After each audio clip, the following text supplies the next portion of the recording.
Welcome back to the channel.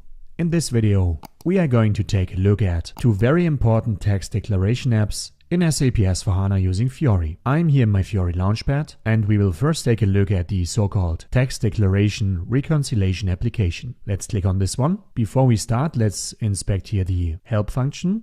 Click on the About section, and here you can see we are talking about the application called F2096. If you can't see this application, then as always, make sure to check out the Fiori reference apps library, search for the application via the ID, and assign the roles to your user. Okay, so far so good. You can see over here we have a filter bar where we need to select at least our company code. We can restrict the search for a tax code if necessary, but for now we will leave it free, as well as for a posting period. We must insert a fiscal year, and that's basically it. As always, you can save the filters via this button and also make them publicly available. Let's click on Go for now, and you can see a table structure opened. Let's now talk about the different columns we can see over here. First of all, you can see the tax box amount as well as the base amount. And actually those tax boxes here specify in which item of our tax return form the amount will be posted to. So this is relevant here when we hand in our taxes to the government. And you map those tax box amounts to our tax codes. The tax codes themselves are used when we post our financial data into the system. And all of them are listed over here. You may ask yourself why, for instance, the tax code A1 is stated multiple times over here, even though the columns seem to be the same. As you can see, the values from this line here are exactly the same as the values from this line. However, this is only because of the view we selected so far. I will show you in a second that those lines actually differ. Then you can see here the tax validity, and this tax year is actually valid since more than 100 years, and the transaction. So whether it's a tax that we receive from our customer, or it could also be a tax that we must pay to our vendor, or else. Okay, now let me actually show you why those lines over here differ. We can change the view to show more information per row.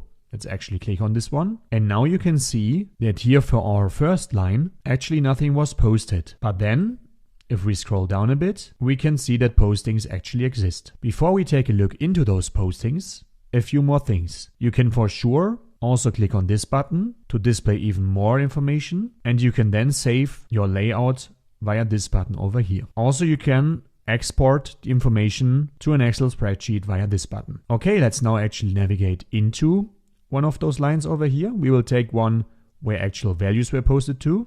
So let's click on the arrow, and now we are forwarded to a detailed screen.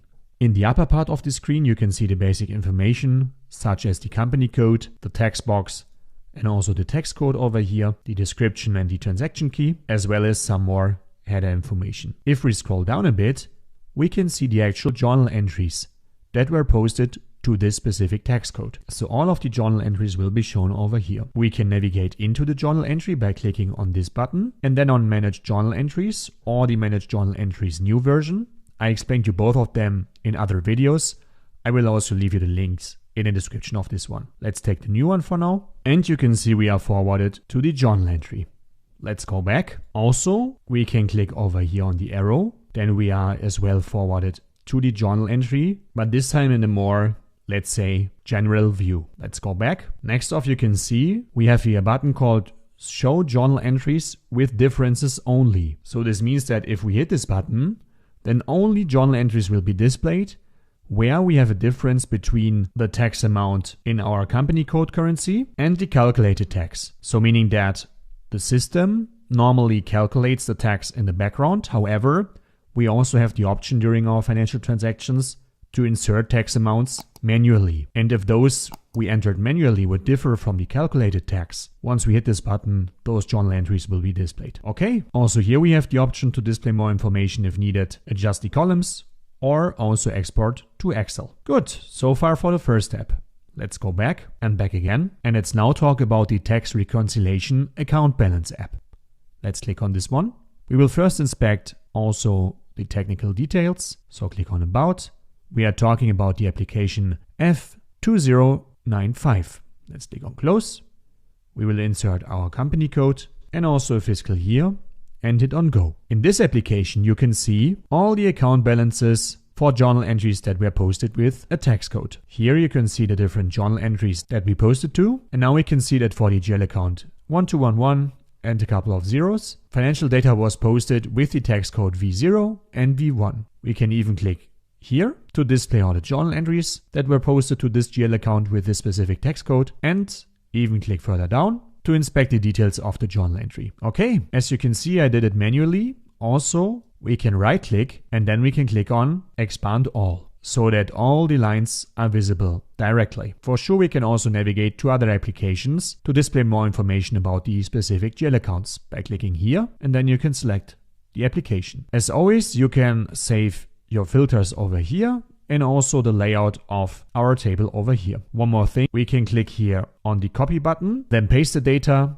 to, for instance, an Excel spreadsheet. We can adjust the settings and also export the information to a flat file. Okay, this marks the end of the video. I hope you liked it. If so, then please subscribe to my channel and activate the bell. Also make sure to subscribe to my Patreon, where I post lots of free configuration documents. And there is also a community chat. The link is in the bio of my channel.